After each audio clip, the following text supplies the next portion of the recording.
ચાલો મિત્રો, આજે આપણે વાત કરીશું કુળદેવી અને કુળદેવતા વિશે. કુળદેવીને માનતા હોય અને ન માનતા હોય તો પણ આ વાત જરૂર વાંચજો. કુળદેવી અને કુળદેવતાનો મહિમા શું છે, તે કેટલા પ્રભાવશાળી છે અને આપણા જીવનમાં અને પરિવારજનોના જીવન પર અસર કરી તે કેટલા બધા ફાયદા આપી શકે છે તે સમજો. આપણે ત્યાં રામ, કૃષ્ણ, શિવ, ગણેશ, હનુમાનજી તેમજ અંબાજી, બહુચરાજી, મહાકાળી, સરસ્વતી, મહાલક્ષ્મી, ખોડિયાર તેમજ ચામુંડા આમ ઘણા દેવી દેવતાઓ છે. તો પછી આ વધારાના કુળદેવી કે કુળદેવતાની શી જરૂર છે? આવા પ્રકારના પ્રશ્નો આજકાલ યુવા પેઢીના લોકો પૂછતા હોય છે અને આવા પ્રશ્ન થાય તે સ્વાભાવિક પણ છે. તો આજે આ કુળદેવી કે કુળદેવતા ભૈરવ દાદા કે ક્ષેત્રપાળ બાપા વિશે વાત કરીએ.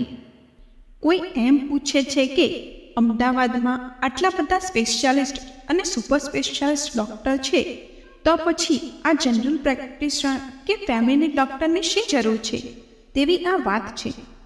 અરે ભાઈ, રોજિંદા કામમાં કે સામાન્ય દર્દમાં સ્પેશિયાલિસ્ટની જરૂર ન હોય. સામાન્ય તાવ કે શરદી ઉધરસ માટે તો આપણા ફેમિલી ડૉક્ટરની જ જરૂર પડે. દર્દ લાંબા સમય સુધી ચાલે કે આપણા ફેમિલી ડૉક્ટરથી ન મટે તો જ મોટા ડૉક્ટર પાસે જવાનું હોય.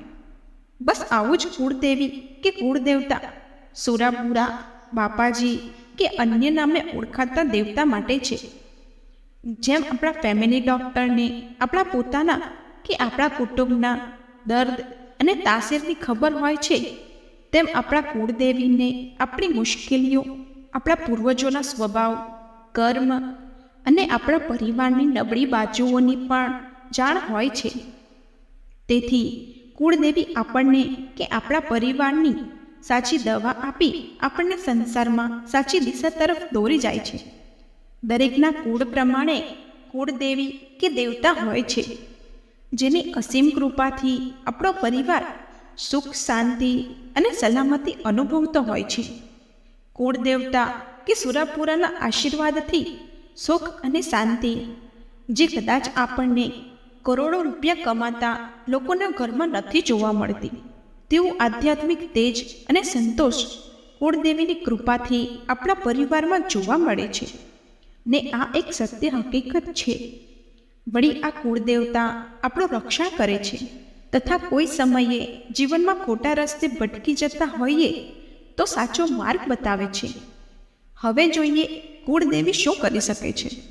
જિંદગીમાં અત્યાર સુધી પડતી મુશ્કેલી અને આવનાર મુશ્કેલીઓ માટે માર્ગદર્શક બની તમારી રક્ષા કરશે. આપણને ખોટા નિર્ણય લેતા રોકશે અને સાચા નિર્ણય માટે માર્ગદર્શક બની તમારી આગળ ચાલશે. જે વ્યક્તિને આ સત્યનો અહેસાસ અને અનુભવ થતો હોય તેના માટે છે. આમાં તાર્કિક દલીલને કોઈ સ્થાન નથી. શું તમારી પ્રગતિ રોકાઈ ગઈ છે? શું તમે કે તમારો પુત્ર પરિવાર ખૂબ મહેનત કરો છો છતાં જોઈતી સફળતા મળતી નથી? પૈસાની ખેંચ રહે છે? શું આર્થિક ભીસ વધી રહી છે? દીકરા કે દીકરીના વિવાહનું કામ અટકી ગયું લાગે છે? ઘરમાં અશાંતિ રહે છે? સંતાન સંબંધિત તકલીફ છે? બાળકો થતા નથી?